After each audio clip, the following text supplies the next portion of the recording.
conduct mock drafts to kind of, as part of the process of building a strategy for the draft? Sometimes we do that. Yeah, sometimes we do that. It's really more of I'd say sometimes it just sparks a conversation.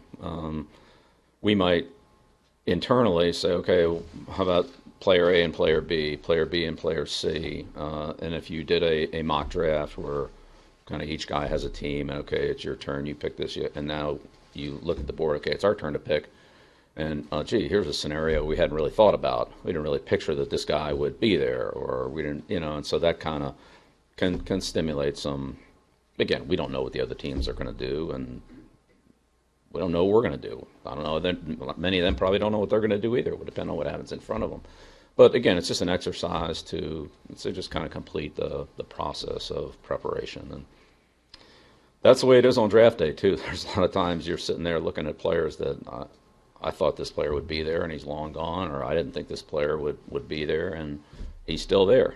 And one of the problems with that is if you haven't done enough work on the player and he's still there, but you really don't know the player as well as you should because you thought he wouldn't be there, then that's it puts you in a little bit of a dilemma.